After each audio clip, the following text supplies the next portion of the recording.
And for the record, I am always on the same page with the head football coach. That's the way it works.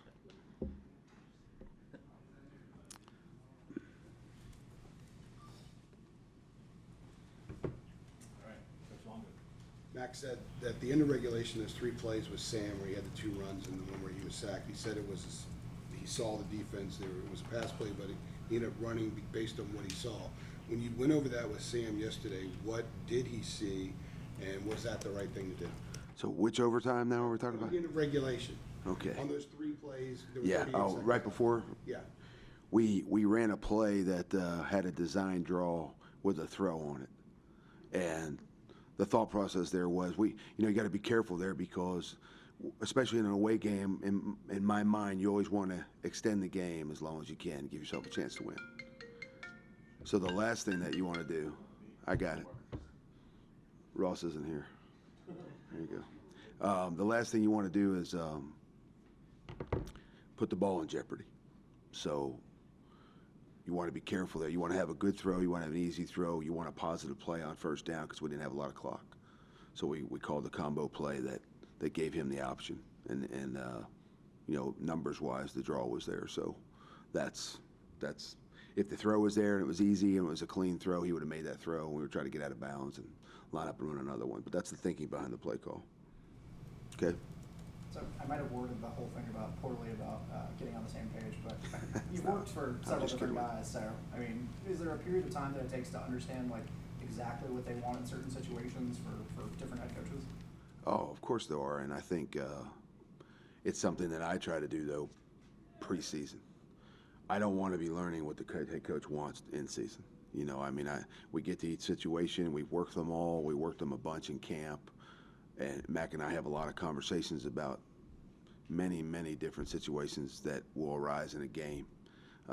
And you want to make sure you get that stuff hammered out before so that we are on the same page on game day. But I don't think we've had an issue being on the same page at all. So I actually enjoy immensely, as you well know, working for Mac, and he lets you coach. And he'll challenge all of us at the end of the week. We win 40-0 or lose 40-0, and he's going to challenge anything that he thinks could be better. And it's good for us as a staff, and it's good for us as our, the roster, because the players and the staff are held accountable, and we've got to get better every week. And that's why you've seen improvement in our team over the past 7 weeks. There's been a lot of high-profile two-point plays this season, which is rare. Yes. What's your thoughts on preparing for those? What goes into it? How much you work on it? And then can you speak to the 2 failed conversions at the end of the game during overtime? Yeah, I rolled the dice with the quick pitch, and they tracked Michael. I was upset about not getting the face mask call, which was obvious on that. But from a play calling standpoint, I rolled the dice on it, and we didn't get it. They tracked Michael, so you would expect or try to influence him inside. Watching film, he got influenced with run action going the other way, and we thought we'd get the edge, kind of like we did earlier in the season. And I think Miami, we ran something similar, not quite the same play. And then the shoot route in the end zone, I don't know that we ran that well. That was there. We had a 2 for 2. It did not open up. They undercut the route, and Sam had to scramble because the route wasn't there. That was the second 2-point shot. What was the 2 for 2? Well, we had twins. And they had 3 out there, but the third one was far inside, and it was a non-factor. And we were working a shoot route or an out route underneath the wide out, working inside the corner. We need to push that up a little bit more and rub off the wide out, and we didn't. And he undercut the route, and Sam intelligently didn't throw that because that wasn't there. And so he had to scramble to the fade by Bo Corrals. And that's what happened on the second one. 2-point conversion prep. Yeah, I mean, we work on every situation. You work on 2-point, you work on goal line, you work on third down. It's on the list, and you go through it. I think we carry a couple more now because of the 2-point rule. You don't really plan to go into 5 overtimes, but you do work them. And if you're not even going to use them that week, you get to carry them forward. And when they work against another team, you pull them out of your 2-point library, and you put them on the rack for that week. So that's an area. Like I said, we have something that we emphasize every week. That's one of them. It's similar. 2-point plays are real similar to your goal line plays. We used one, the naked, that Toe scored on, and you second guess yourself and say, well, heck, should I have used something else to score and held that one for the 2-point? But when you're in the ball game, touchdowns are important, and we're going to call the very best play that we have on the rack. And you get to a point in 5 overtimes where you run out of 2-point plays, and that's kind of where we were. It seemed like Sam was getting pressured a lot, especially in the second half. Yeah, we cut a few guys loose, and didn't give Sam an opportunity to stick his foot in the ground and make a throw early on. He did a good job of giving up, throwing the ball away, not giving up more sacks in the game. I think we were listed for 5. The O-line gave up 2, really. 3 of them were quarterback draws in which Sam got tackled behind the line of scrimmage, which statistically gets counted as a sack. But when we evaluate it in the passing game, we gave up 2 on Saturday from a pass game standpoint. So how would you assess your offensive line? I think we had some miscues on Saturday that affected us. I don't think we had the same continuity up front that we did in the Clemson game and in the Georgia Tech game. And so those are things that we have to get cleaned up here before Duke, because Duke is going to be one of the very best coach teams that we play this whole season, without question. I think on both sides of the football. Bill, does that speak to the running back, the rushing game issues and after halftime? Yeah, up front, the mistakes, we really didn't discriminate. We had a couple in pass protection, and we had a couple in the run game, and that resulted in some TFLs. They were more physical in nature than they were mental. And so, it's just those little things are the things that we'll focus on this week, and can't make those same mistakes against Duke if we expect to beat this team. When the Army went down, how did that change what you guys could do with the passing game? With the return of Antoine Green, it really didn't.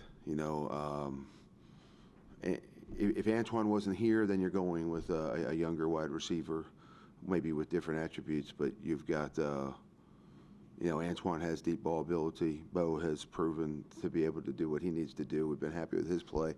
So, you always miss De'Ami Brown. Don't get me wrong. But I thought it was a good time to have Antoine Green back and healthy and 100%, because he was able to take those reps that were given to him because of De'Ami's injury. And so we expect him to be back, and I think the 3 to the 4 guys that Lonnie's been working at wide receiver right now, you'll see on Saturday as well.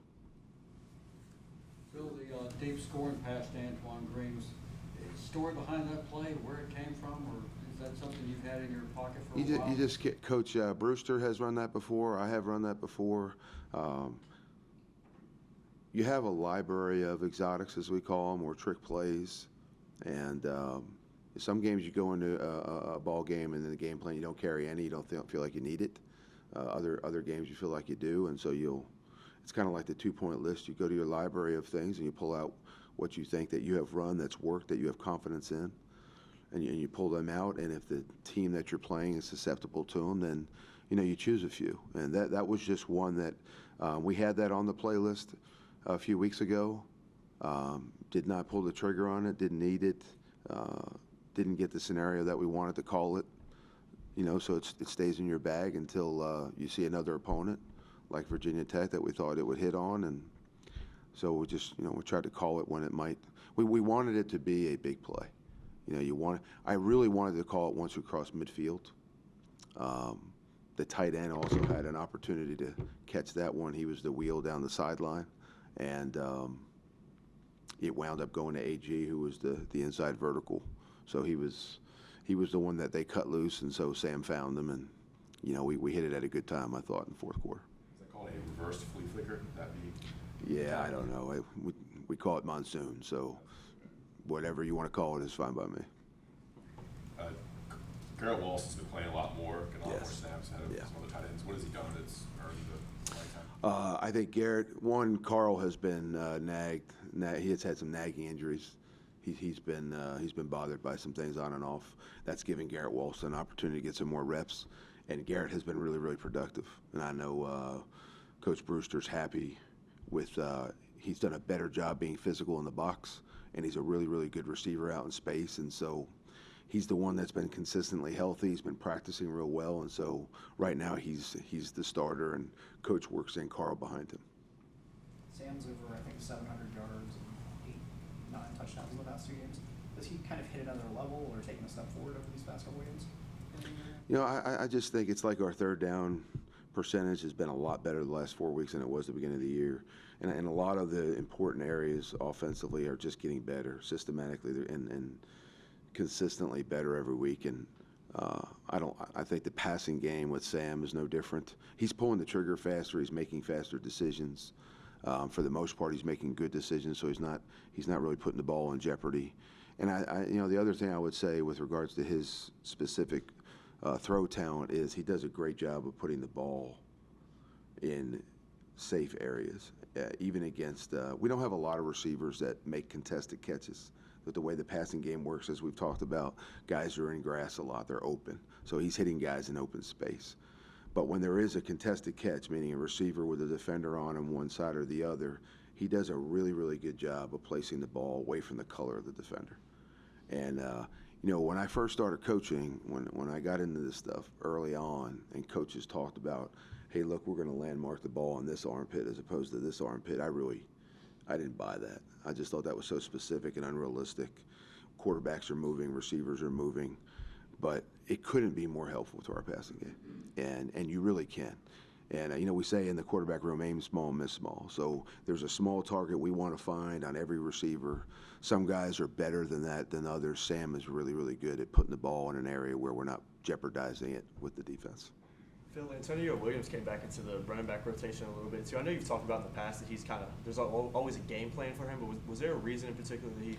Well, the last couple of weeks he also has had some nagging injuries, so he hasn't practiced quite as much, and he has not been at 100%. This was the first game we felt like he was back at 100%. And the truth be told, I let Coach Gillespie run the rotation with the RBs. He knows that room better than I do. He knows what we're doing offensively. He knows where they fit, and you know, he plays them sometimes by situation. As I told you earlier, a lot of times we play him by who's hot. And he does bring a very physical element to our backfield. We have used him in short yardage goal line. We use him in protection. He did a good job of getting the ball on the perimeter, you know, against Virginia Tech. So Coach G has a really good feel for that room, and we're going to continue to let him manage those three guys. What do you expect to see out of Duke this weekend? You mentioned how great of a team they're coached. What about their ability on defense? So they are a high effort team. I doubt you see many loafs in practice. You can tell that they're coached hard, and they're a high effort, high pursuit football team. They squeeze space well. I think they play a lot of people, especially in the front seven. They play a lot of multiple coverages. They'll play 3 or 4 different coverages, but look the same pre-snap. One of our coaches made the comment, it looks like we're watching NFL film, and it does. When you watch NFL film, there's a lot of standard alignment, and then they're going to play a multitude of things after the snap, and that's really how we view Duke. And they do a really good job of disguising man and zone and box coverage and invert and those things all out of the same alignment. So I just think it's one of the more well-coached football teams we're going to see this week. So we're going to have to be as disciplined. And, you know, the MAs, the missed assignments for us have been at a minimum. We've been pretty good there. And so we're going to need to be on point there to match them mentally, I think, from the X's and O's standpoint. All good? Thank you, fellas. Appreciate it. Thanks, Phil. Appreciate it.